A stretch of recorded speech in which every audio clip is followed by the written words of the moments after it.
Elon Musk walked into a talk show, but by the end it was the host who was on the hot seat.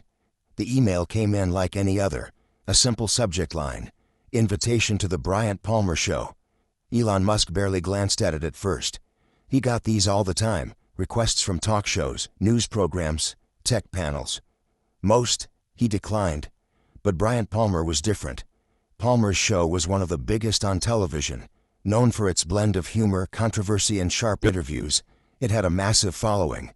People tuned in not just for the guests, but for Palmer himself, the way he pushed boundaries, challenged ideas, and sometimes outright humiliated his interviewees. Musk hesitated. His PR team had already vetted the request. "It's a good opportunity," his assistant had said. "Palmer reaches millions." Musk wasn't worried about exposure, but he was curious. He knew Palmer's reputation, how he could turn an interview into a spectacle, how he thrived on making his guests uncomfortable. But Musk had never been one to back down from a challenge. "Set it up," he finally said. The day arrived, and Musk found himself in a sleek, glass-walled studio in Los Angeles. The green room was quiet, filled with the low hum of distant conversations. A production assistant handed him a bottled water, then disappeared. He checked his watch. The interview was set to begin in 10 minutes. Across the room, a large screen played highlights from Palmer's past interviews. Musk watched as clips of political leaders, Hollywood actors, and CEOs flashed across the screen. Some laughed nervously, some argued. Others sat stone-faced as Palmer toyed with them like a cat with a mouse. Musk smiled slightly. He knew what was coming. He had been through enough interviews to recognize the pattern: bait, provoke, wait for a reaction. The real question was, how far would Palmer push? A stagehand appeared at the door. "5 minutes, Mr. Musk."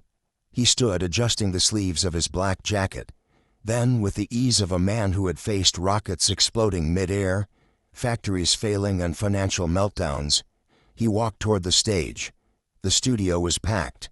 Hundreds of people filled the seats, waiting. Some were die-hard fans, others skeptics, and a few had probably just come for the drama. The set was modern, a circular stage surrounded by bright LED panels. A large desk sat at the center with 2 chairs, one for Palmer, one for Musk. The host himself was already there, flipping through a stack of cue cards. Bryant Palmer looked up as Musk approached, his grin wide, practiced. "Elon," he said, standing up to shake his hand. "Glad you could make it." Musk shook his hand firmly. "Likewise." They took their seats as the audience hushed. The show's theme music played, cameras rolled, and the stage lights dimmed, leaving only the 2 men in sharp focus.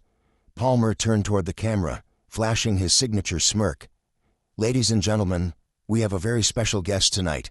The man behind Tesla, SpaceX, Neuralink, and a dozen other companies I probably can't pronounce. The one, the only, Elon Musk." The audience clapped, some cheering, others murmuring. Palmer leaned forward, elbows on the desk. "So, Elon," he began, his voice smooth, "let's get right into it. People call you a genius, a visionary. Some say you're changing the world. Others think you're a complete lunatic." He chuckled, waiting for a reaction. "Which one is it?" Musk smiled faintly. "I think history will decide." Palmer tilted his head. "Fair enough. But let's talk about something a little more interesting than just history, shall we?" There was something in his tone, playful but sharp. The audience sensed it. This wasn't going to be a friendly chat, but Musk had expected that. Palmer leaned back in his chair, twirling a pen between his fingers. "Elon, you've built rockets, electric cars, and even implanted chips in monkey brains," he said with a smirk. "Some would say you're playing God. What do you say to that?" Musk chuckled. "I'd say if I were playing God, I'd at least make sure my rockets didn't explode." The audience laughed, but Palmer wasn't done. "Right, but let's be real," he pressed. "You've got more money than entire countries, and people worship you like some kind of prophet. Do you ever wake up and think, maybe I should slow down before I turn into the next Bond villain?"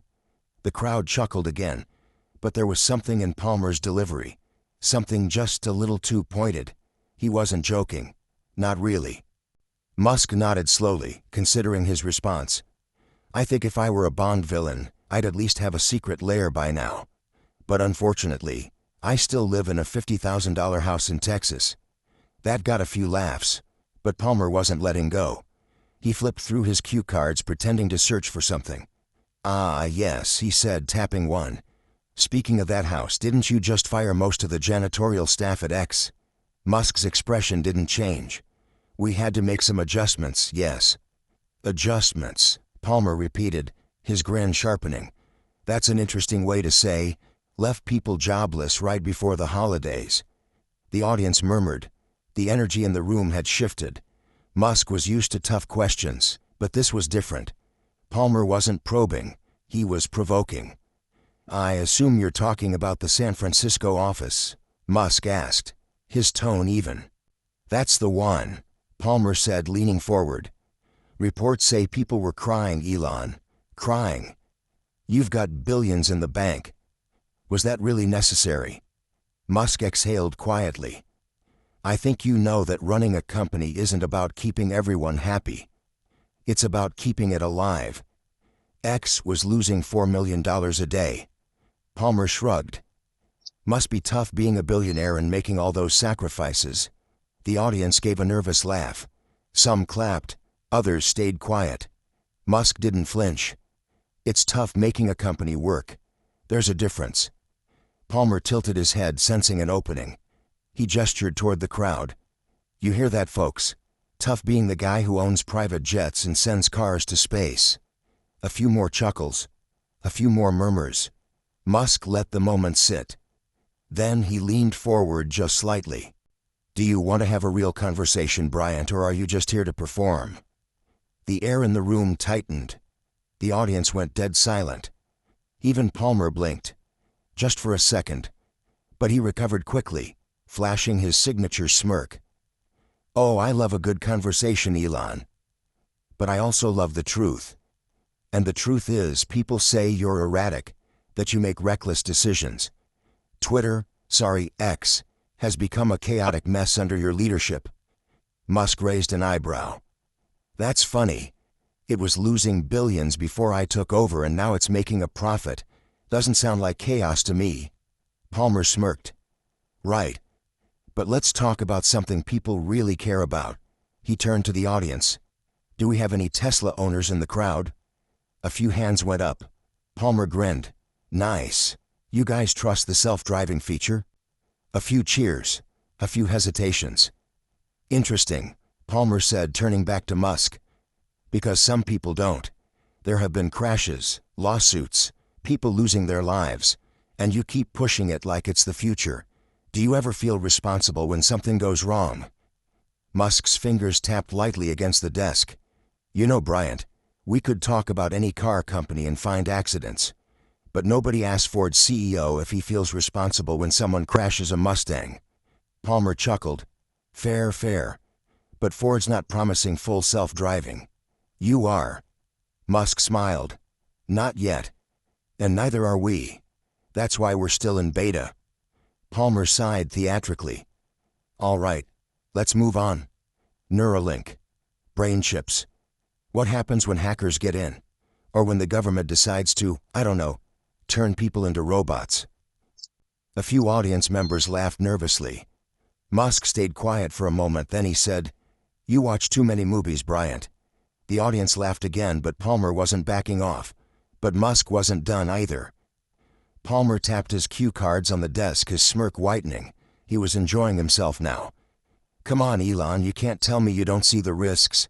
You want to put chips in people's brains, automate every car on the road, control internet satellites. At what point do we start calling it what it is? Power. Musk tilted his head slightly, his expression unreadable. You think I'm trying to control people? Palmer spread his hands. I think when one man has influence over social media, transportation, space travel, artificial intelligence, and now the human brain. Yeah, it raises some questions. The audience murmured. Some nodded. Others weren't so sure. Musk let the moment hang. Then he said, I think people should ask questions. I think skepticism is healthy. But the idea that I'm sitting in some lair rubbing my hands together, that's a little ridiculous. Palmer chuckled. Well, You did name one of your AI projects Ex Machina. Sounds pretty ominous. Musk smiled faintly. It's actually XI, but close. Palmer waved it off. Okay, but let's talk about something you can't dismiss so easily. He turned to the audience. Raise your hand if you've heard about the lawsuit against Tesla for racial discrimination. A few hands went up. Others stayed still. Musk's jaw didn't tighten. His expression didn't shift. But something changed in his eyes. Palmer pressed forward. There have been reports, Elon. Employees saying they were subjected to slurs, discrimination, unsafe work environments. That's happening inside your company. So I have to ask, how does the guy who wants to take humanity to Mars let this happen right here on Earth? A few murmurs rippled through the audience. Some people leaned forward. Others sat back, watching closely. Musk's voice was steady when he responded. You're talking about an issue that affects every major company in America. And when we found problems, we've taken action. Palmer scoffed. Right. So you're saying it's just business as usual? Musk exhaled softly. I'm saying it's not unique to Tesla, and it's not something we ignore. But if you want to talk about lawsuits, let's talk about your network. Palmer blinked. Just for a second. Excuse me? Musk leaned forward slightly. You work for a network that's been sued for pushing false information. You sit in that chair and call out corporate greed, but your show runs ads from pharmaceutical companies, billion-dollar banks, and defense contractors. The crowd stirred. This wasn't the usual back and forth anymore. Palmer chuckled, but it was thinner now. Nice deflection. But I'm not the one. Musk cut him off. You're not the one making billion-dollar deals behind closed doors. You're not the one taking orders from executives who decide what stories get airtime. You're not the one profiting off division. Silence. Palmer opened his mouth, but nothing came out right away. Musk continued, his voice calm. You want to talk about power? Let's talk about yours. You sit here pretending to be the voice of the people, but your paycheck comes from the same corporations you claim to call out. And the second you push too hard in the wrong direction, you're out of a job. The audience didn't know how to react. Some clapped, some just stared. Palmer forced a chuckle. So now you're flipping this on me? Musk shrugged. I thought you liked the truth. For the first time that night, Palmer didn't have a quick comeback. He shuffled his cue cards, trying to regain control. But something had shifted. Musk sat back watching him, but the moment wasn't over yet. Palmer cleared his throat, shifting slightly in his chair. He wasn't used to being on the defensive. The control he usually wielded so effortlessly was slipping, and the audience could feel it. But he wasn't about to let Musk take over his show. All right, he said, forcing a grin. You got your shot in. But let's be real, Elon. You love playing the underdog, the misunderstood genius, the rogue billionaire who's fighting against the system. He leaned forward, lowering his voice just enough to sound conspiratorial. But isn't that just branding? A man worth nearly $200 billion isn't against the system. You are the system. Musk tilted his head slightly. Am I? Of course, Palmer said. You're the richest man in the world. You buy companies when they annoy you. You joke about free speech, but let's be honest. You run X like your personal playground. You decide who gets to speak, who gets to stay, who gets silenced. Musk's expression didn't change, but the temperature in the room had. The energy had shifted, heavier now, charged with something unspoken. Palmer wasn't done. And let's not forget, he added, flipping to another cue card, you're friends with some interesting people. Guys with a whole lot of influence. You and Peter Thiel. You and Saudi investors. You and...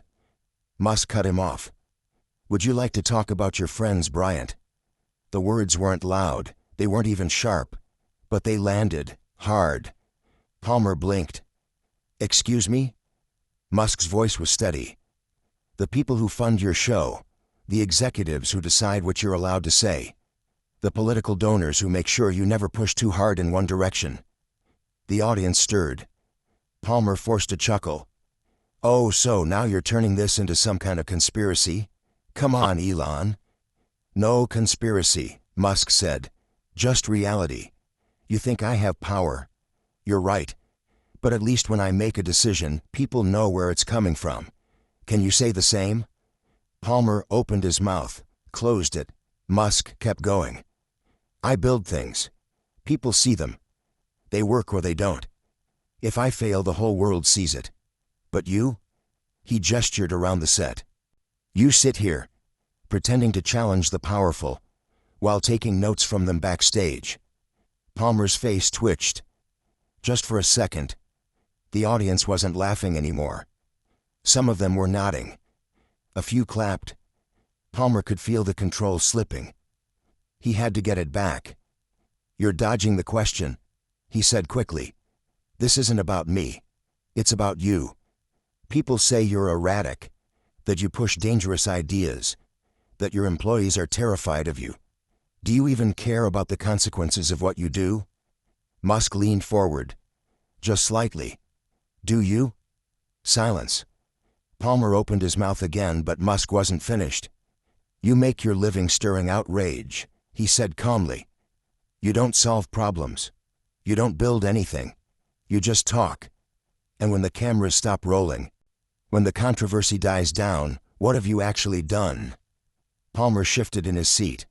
Musk kept going. I get it, he said. Your job is to get people angry, to entertain, to keep the ad revenue flowing. But don't confuse that with actually making a difference. The audience felt that one. A few people clapped, others just watched, completely still. Palmer ran a hand through his hair, laughing tightly. Well, folks, he said, I think we just got a master class in deflection. Musk smiled. Or maybe in honesty. More claps. Palmer glanced at the producers off stage. They were watching carefully. His control over the interview was gone. And Musk knew it. But the real reaction was still coming. Palmer adjusted his tie, trying to keep the grin on his face, but something had shifted in the air. The confidence he had walked in with, the control he so effortlessly wielded over his guests, was slipping through his fingers. He wasn't used to this.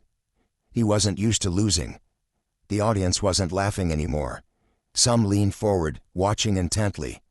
Others exchanged glances, unsure of what they were witnessing. This wasn't just another late-night interview. It was something else, something real. Palmer glanced at his cue cards again, but he barely registered the words. He needed to turn this around. Fast. So, Elon, he said, forcing his voice back into its usual rhythm. You came here to talk about innovation, about the future. Let's end on a positive note, shall we? He gestured broadly. What's next? What's the next big Musk project that's going to save humanity? It was a weak attempt at regaining control. Musk saw it. The audience saw it. But Musk leaned back slightly, considering the question.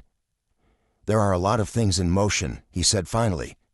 Advancing AI, space travel, sustainable energy. But I think the biggest challenge isn't technology. It's trust. Palmer raised an eyebrow. Trust? Musk nodded.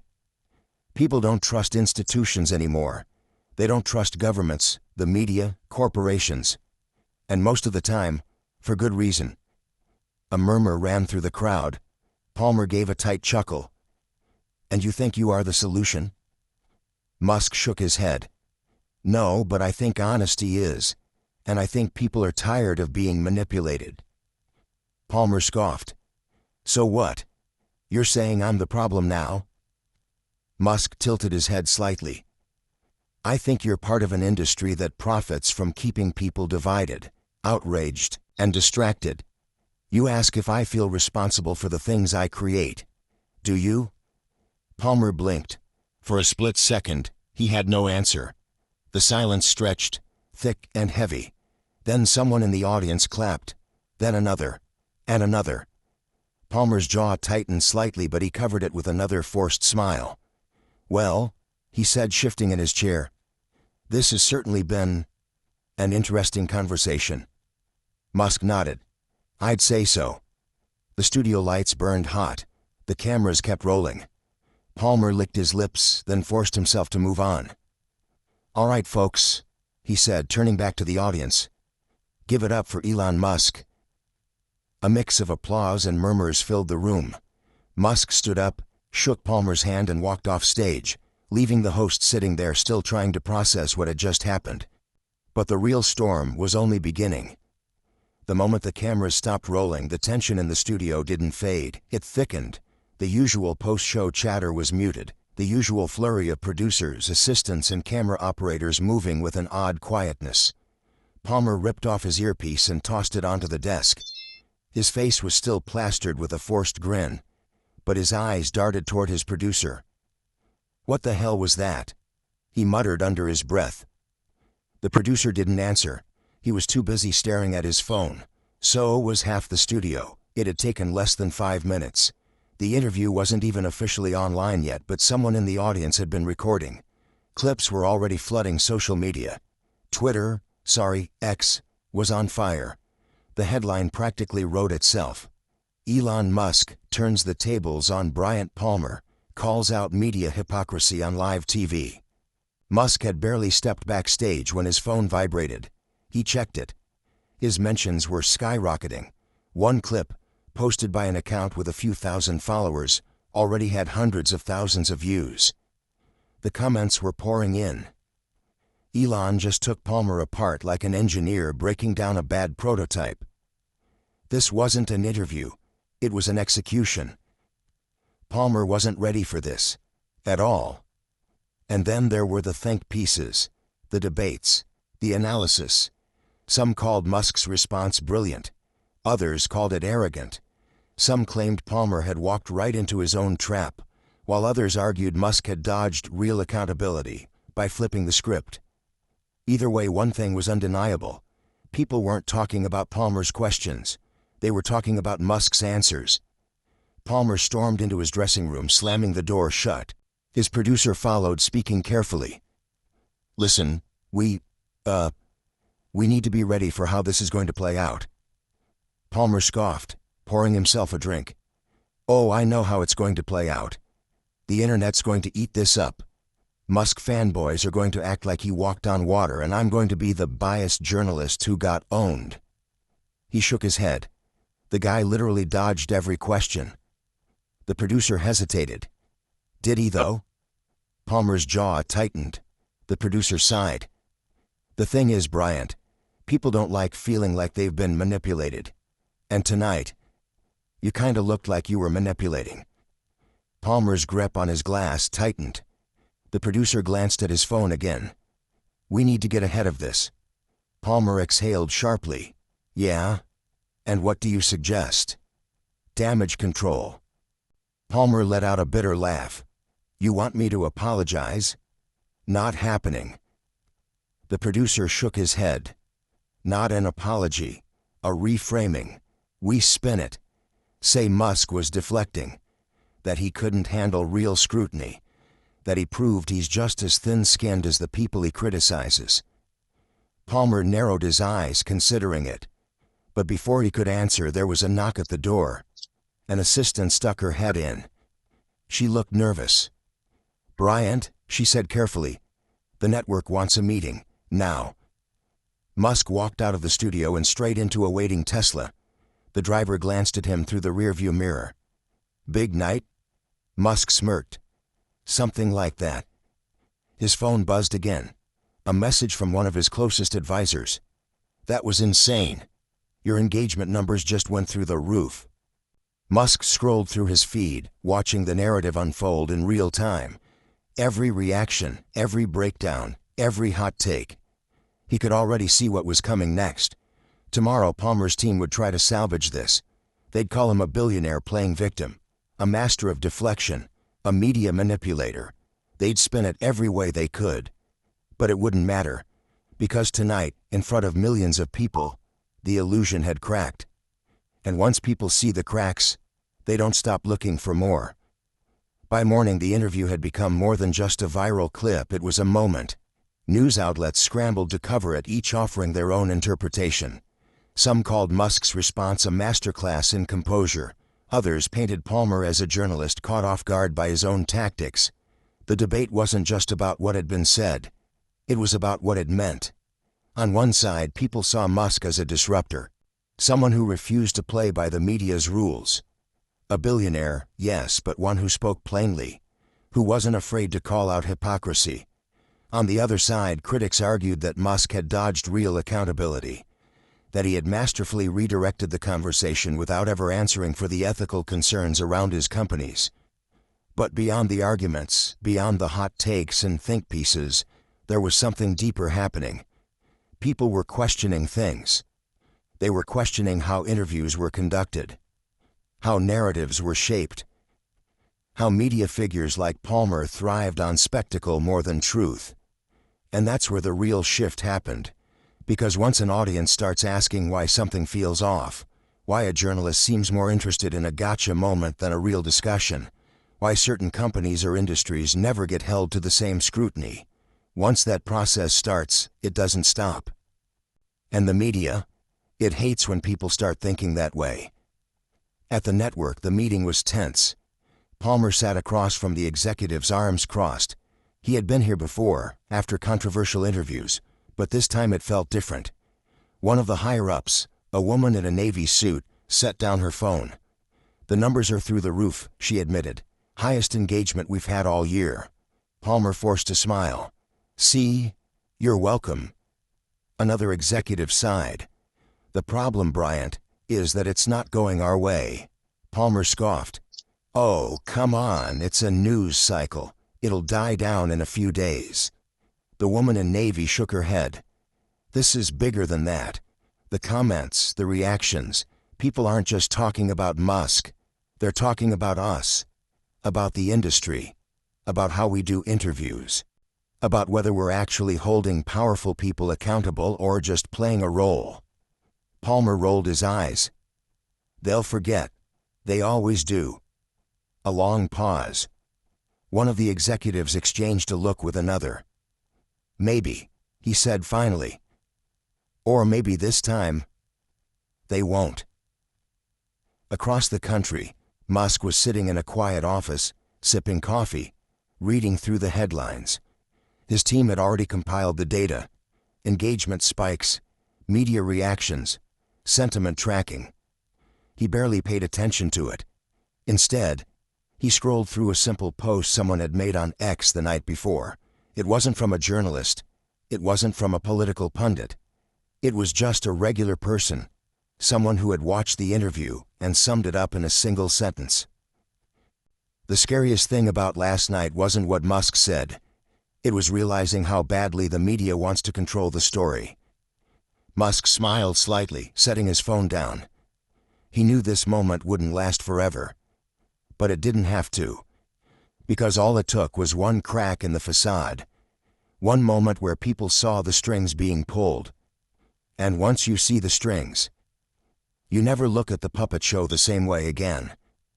The real lesson in all of this wasn't about Elon Musk or Bryant Palmer.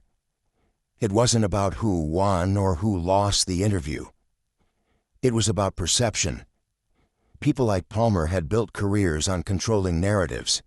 They shaped public opinion, decided what was newsworthy, and framed discussions in ways that benefited their industry. But for the first time in a long time, the audience saw through it, and that's the part that truly mattered. Because in a world where information is everywhere, the real power doesn't belong to those who speak the loudest. It belongs to those who learn to listen. What do you think? Was this just another viral moment, or was it something bigger? Drop a comment below, hit the like button, and if you haven't already, subscribe for more. Because the conversations that actually matter, they're just getting started.